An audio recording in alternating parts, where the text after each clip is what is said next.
Welcome to this lesson for Microsoft Word. First and foremost, we're going to open Microsoft Word. It's really easy. You just activate your Windows button and then you look for Word over there. Or some of you might have Word on as a shortcut on your desktop, or maybe on the taskbar at the bottom. Right? I'm just going to go with a blank document. Once you open Microsoft Word, the first thing you'll notice is that you will have this empty sheet of paper. So it's very much similar to a piece of paper, and we're going to use that to actually input information. For example, we're going to create an essay or a report and so on and so forth. And where does things appear? It will appear on the piece of paper, of course. You will notice there's a blinking vertical line here. That is where your text will appear, right? For example, S2, for example, right? You have a lot of freedom in setting up where the blinking vertical line can appear, right? For example, as you move your cursor around like this, you can just click somewhere and it will appear there, and the text can appear there as well. For example, this is test 3 and so on and so forth, right? So that is with regards to typing, very simple. You can go ahead and start typing here, right? Of course, a few things that people would like to ask is, can I manipulate this view? For example, can I maximize the amount of space that is being used for this piece of paper? The answer is yes. If you look at your bottom right hand corner of your screen, you will see there's a zoom slider. You can play that around and have your paper occupy, or rather your screen having most, in fact, up to 100% of your page. That might not be so desirable if you're using, let's say for example, the default for the font is Calibri 11. So if you're using that and you're typing, it might not be so desirable because it's just so small, right? So you might want to move that zoom slider back to maybe close to 100. So there are other ways to actually maximizing or optimizing your screen for the piece of paper. You can do something like this. Go to the top here, right click and collapse the ribbon. So here you will maximize your screen even more. You can also get rid of the ruler just like this, right? Go to the view tab and then get rid of the ruler, right? Here you maximize your screen even more, so you have a lot of your screen area being occupied by your virtual piece of paper, right? So some people they might be a bit panicky when they lose the ruler, because the ruler is quite useful. You can see that, for example, it controls the margin and so on. You can put your tab stop like this if you want, right? So the ruler can be quite useful. So you just go to view tab and then ruler. So here effectively what we've done is we've gotten ourselves familiar with the interface of Microsoft Word, not just on the virtual piece of paper where we're going to edit our document, creating an essay, a report and so on, but also the overall setting or view that we have in front of us. For example, you can get yourself familiar with the ribbon, right? Just right click somewhere within the tab and then click on collapse the ribbon. You'll have the ribbon on again, right? So this is the ribbon. On the ribbon we will have these different tabs, and on the tabs we will have these different buttons that control what we can have within our document. So we're going to start off with the home tab. If you're just casually editing a document, or you're just using Word at the most basic level, chances are you will be using the tools or the buttons available in the home tab. So it's arguably the most useful buttons and or the most used buttons. So they are located at the home tab, right? So to be able to just appreciate the buttons that we have over here, first and foremost, I'm just going to add a random text within our document here, right? So we have this kind of text. So first and foremost, we'll just go to these formatting buttons. We have bold, italic, underline, right? So you can use those buttons, bold, italic, underline, right? So we have bold looking like that, and then we have italic, which is italicized. I'm just gonna zoom in a little bit more, right? And then so paste here is italic. You'll see that it's slightly slanted as opposed to as in comparison to the other text, right? Then we have underline, we have strike through, Then we also have Superscript and Subscript. This one is Subscript, which means the text will be smaller and it will be at the foot of most other texts. And then Superscript is where text will also be smaller, but it will be at the top. So you can do something like have power of something, for example 4 square, right? So you just highlight that and then it becomes a superscript like that. Or 35 degrees.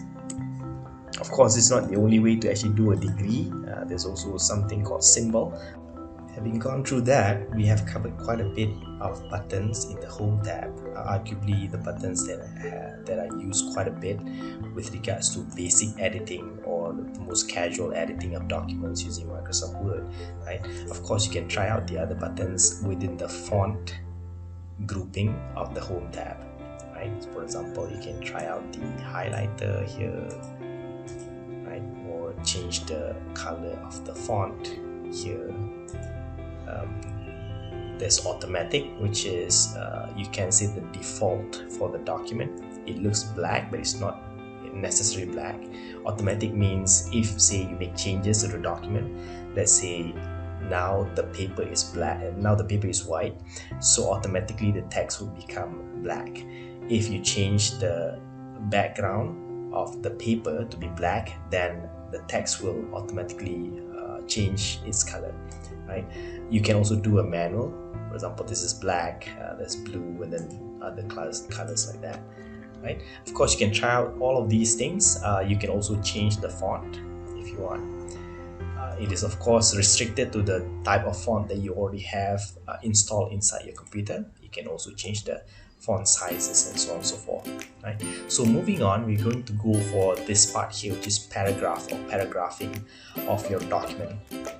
So there are several quite useful tools here. For example, you might find it desirable to put your information inside a document in terms of some kind of list, in which case you can use this list tool, for example bullets like that, or numbers like that. You can also make them into several different levels. For example, we have one. You might have, for example, within one, you might have 1A, 1B, 1C like that. Right? So if you just click at the start of a sentence or anywhere within the sentence and then you press enter, you will get the sentence automatically within the number. If you want to change that, you can, for example, increase indentation here. So there's increase and decrease indentation, which changes the level of your sentences, then making your list appear like that, which is sometimes desirable. Right? For example, we are, what do you intend to do today? For example, in the morning you might have breakfast. Right? So what is contained in breakfast? Then you'll have lunch. Then you'll have dinner, for example. So this is, for example, your meals of the day. Right? So within breakfast, you might have bread and butter, for example. You might have something else. You might have orange juice. So as we can see here, we can have this list going like that, right? Whereas bread and butter are things that we have during breakfast. So you might want to increase indentation, so we have like a sublist going like that, right? You can freely change these by going here, and then there's different kinds of numerical or listing format. There's ABC capital, ABC small cap, with dots or with parentheses. There's 1, 2, 3 Roman numeric and so on and so forth, right? As well, if you're going with a bullet, you can also change the appearance of the bullet, for example, right? So you can go here, there's different ones here. So this is the level. You can define a new bullet. You can use a picture as a bullet. But yeah, you can change the appearance of the bullet accordingly. Like for example, let's say you're creating a commercial document. You have a company or something and you want your bullet to be in the form of a logo of your company. So you can do those things. Moving on, we're going to look at this other parts of paragraph section of this Home tab. Right, so we're going to go to the second line where we actually look at alignment. Right, So for that, we're gonna insert a page break, effectively going to the next page. Okay, so now we have this random text and we are going to make it in a different alignment. So basically the default would be left align, right? So you can use a shortcut for that as well. You can make your document center align like this. This is usually desirable if, say, when you're doing, for example, a poster or something, usually a lot of them are center aligned, right? Sometimes you want to go right aligned. I currently think of off the cuff, I currently think of moments where you want to use this, but this can sometimes be desirable, right? And then we have justified. This is usually a more professional looking document. When you're doing, say, newspaper reports or something, you might have several columns and they appear straightened on the sides, right? So let's have a longer text here.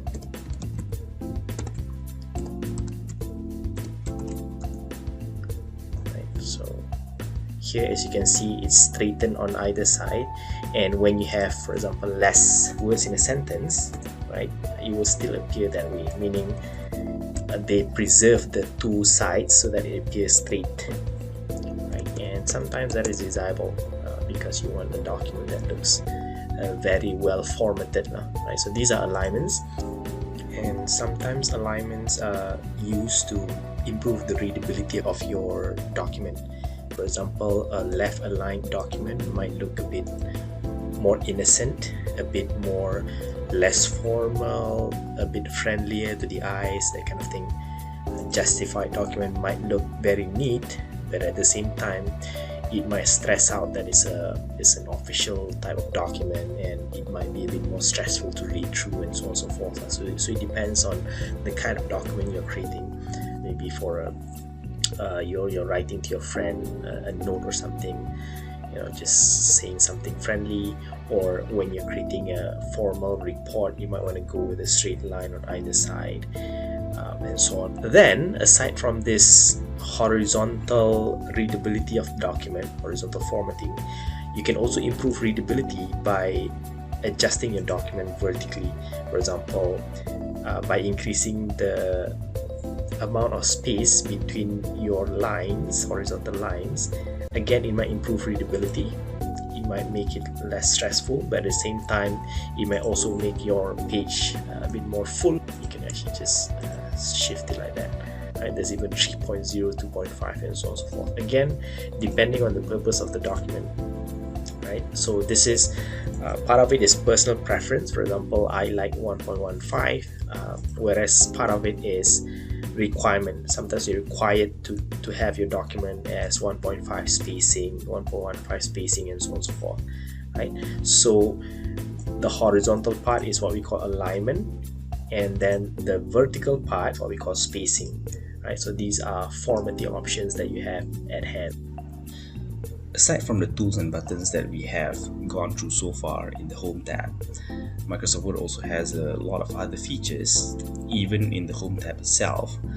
But these features are the ones which are pretty hard to assess for proficiency of using the app. For example, we have the sorting tool, right? Then we have the show paragraph tool, this one, show hide paragraph. Again, this can be useful when or if you want to see how you have edited your document. When you show paragraph, basically you'll be able to see these, whether you have space in between and so on and so forth, right? Sometimes you may use slightly different formatting.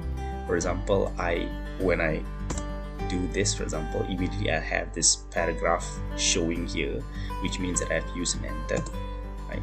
I can also use shift enter, in which case a different symbol will be shown, right? Or I can also use something like this,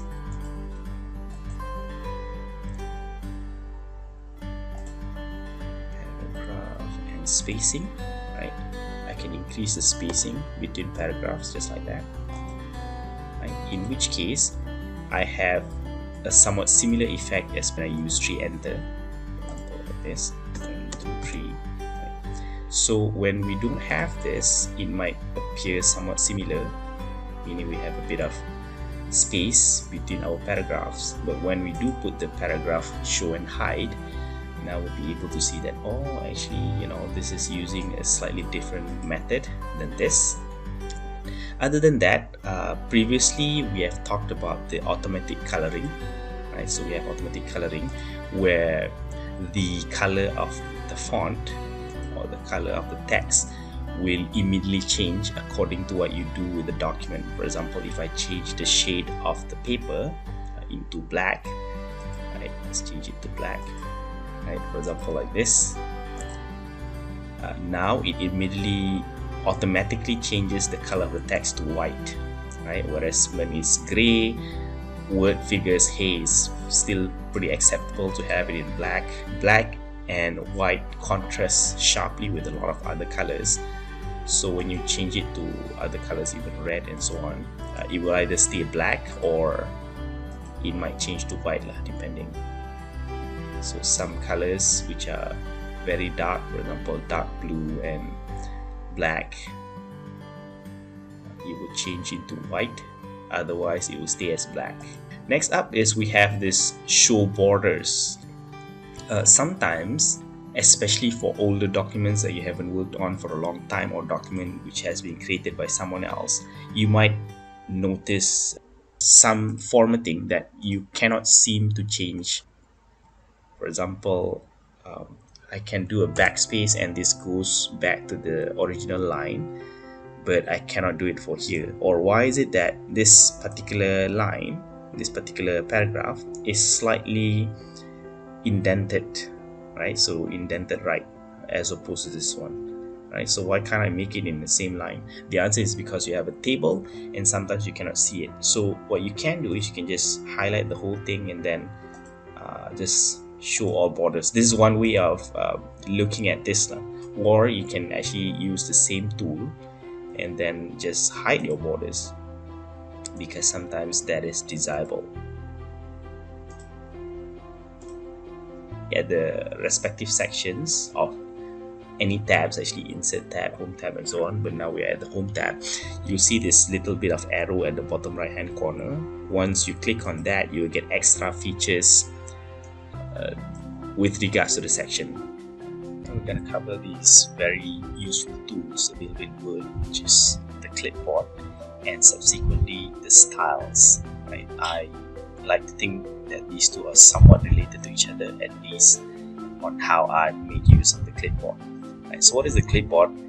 When or if you actually copy or cut things, you're actually copying or cutting only one thing, right? But the clipboard expands that possibility, because with the clipboard you are able to actually copy or cut up to 24 things. You can put it here and then rearrange them later. Right? For example, I can copy this and I can cut that,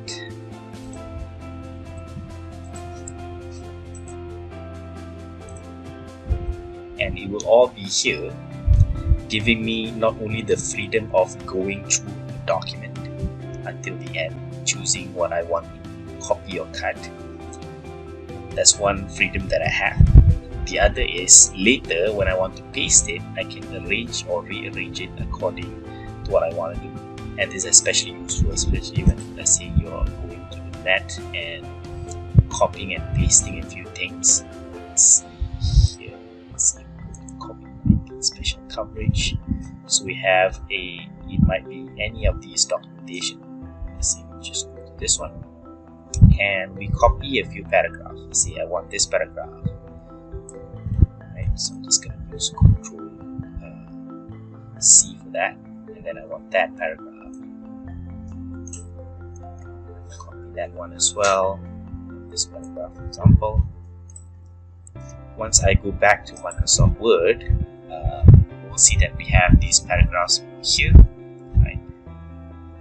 So the first thing that you copied from a document or an article or whatever will actually end up at the bottom most of the clipboard. So it goes with that kind of sequence, right? So over here, I can then rearrange them if I want. Just insert page break here. Right? Let's say I want this one first, followed by that one, and then followed by this one. The thing thing is, when copying or pasting, sometimes the document that you copied from might have a particular formatting that you might not want, right? So what you can do is, whenever you copy and paste, it's good practice to always, for example, go to this style and then clear all. Right? So what's the advantage of clear all? Let's say, for example, you might be copying something where it has numbering or bulleting or whichever. For example, something like this, right? And you don't want that. You just want it to be just plain paragraph. So you want to clear the style, clear all, right? In which case it will go to your default setting, which is calibrate body 11. Right? So that is one with regards to styles, clipboard and styles. Another is you can also change a few of your text into heading 1, heading 2, and so on, effectively making them a title. Right? Let's say I will change it to heading 1, and then I change another sentence or word into heading 2. Let's say change it to heading 2. Right?